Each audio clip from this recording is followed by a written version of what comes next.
Ang Ginoo maanaa kaninyo.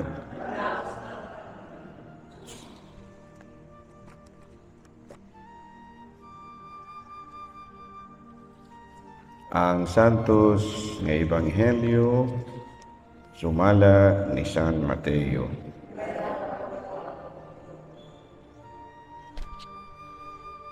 Si Jesus maingon, pagkaalaot ninyong mga magtutudlo sa balaod, o kamong mga Pariseyo, mga tigpakaaron ingnon, gitrangkahan ninyo ang puntahan sa kingharian sa langit at tubangan sa mga tao, apan kamo mismo dili mosulod, nipasudlo ninyo ang mga tao nga gustong mosulod.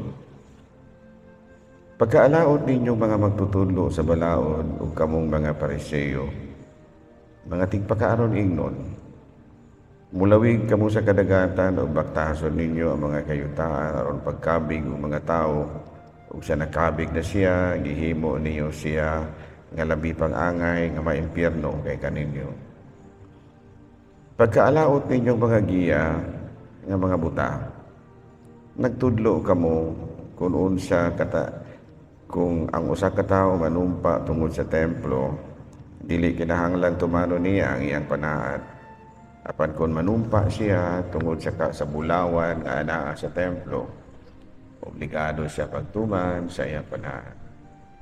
Mga buta o mga buang-buang, hain may importante ang bulawan ba o ang templo nga maoy nakabalaan sa bulawan.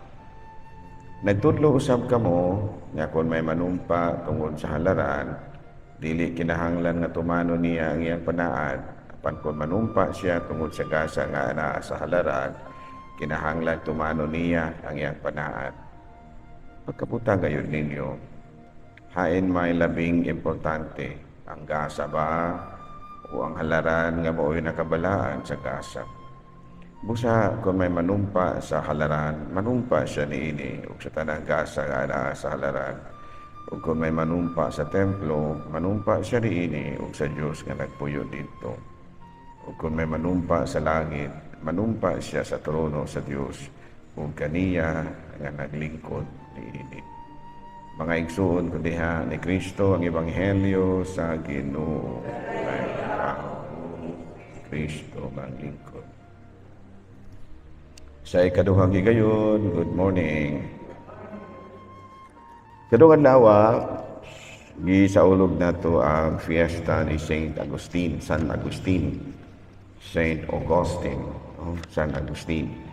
Unya, kini si San Agustin, usa sa mga dako kayong haligi sa Katolikong simbahan, sanglit, usa man kini siya ka magtutudlo, usa ka obispo, usa po din siya ka magtutukod o kining grupo sa mga pari nga gitawag og Agustinians, no? Agustinian Recollect, Agustinian Agustin Reggio, San Agustinian, mga Agustino Reggio.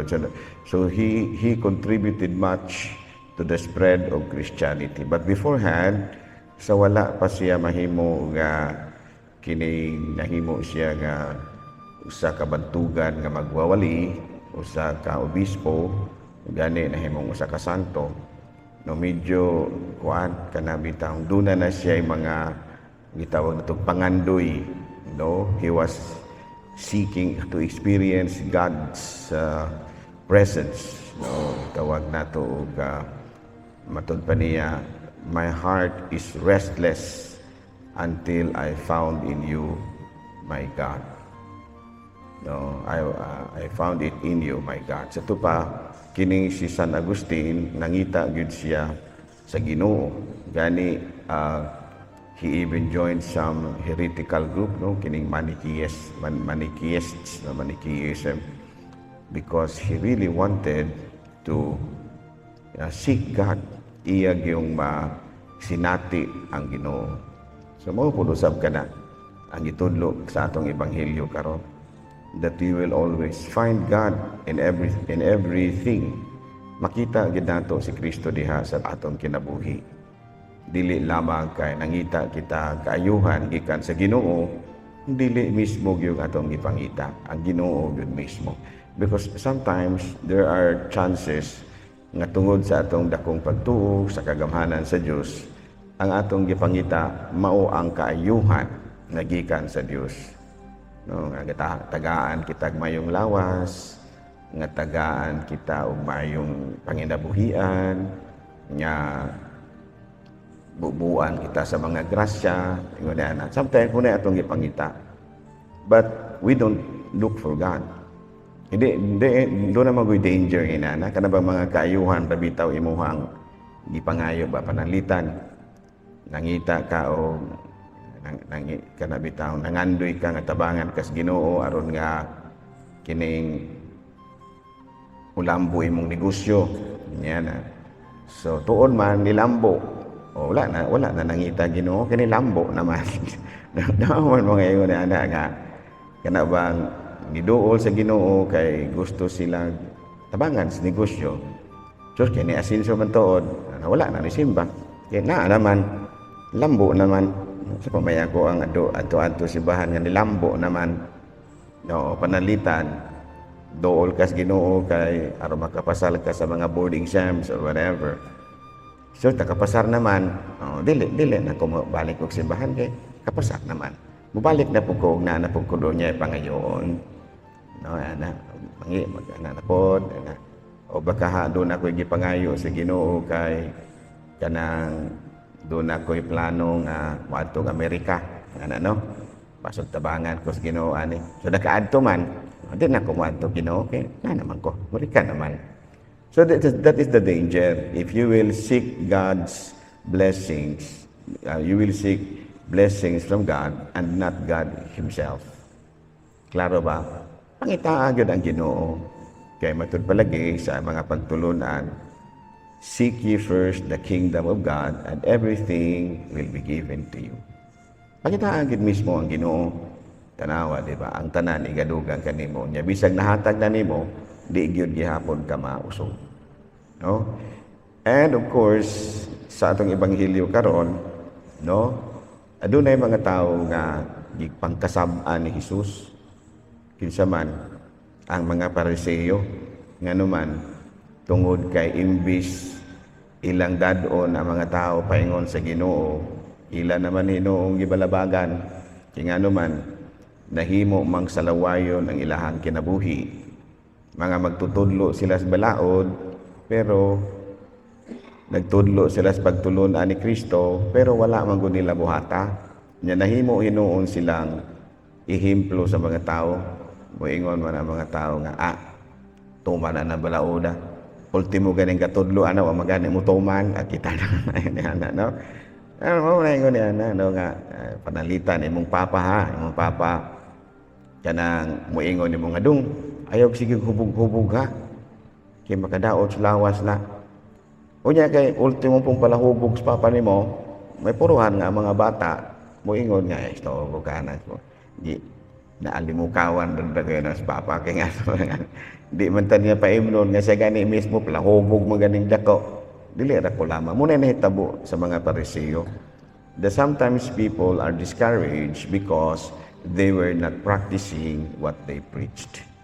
No, muna siya. No? So maupunta, kana bitaw, ingon bitaw taniya na, manalabtan ka, nya pareho nako pare ko nya magpuyo ko kinabuhing sa lawayon o baka kamo palitan si sir maestro ana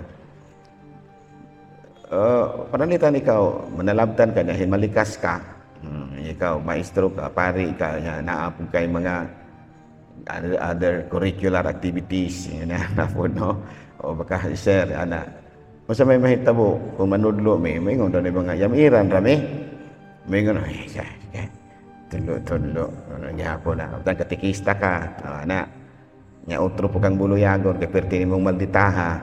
So may mahitabos imuhang pagpanudlo. Ulay manuon mo.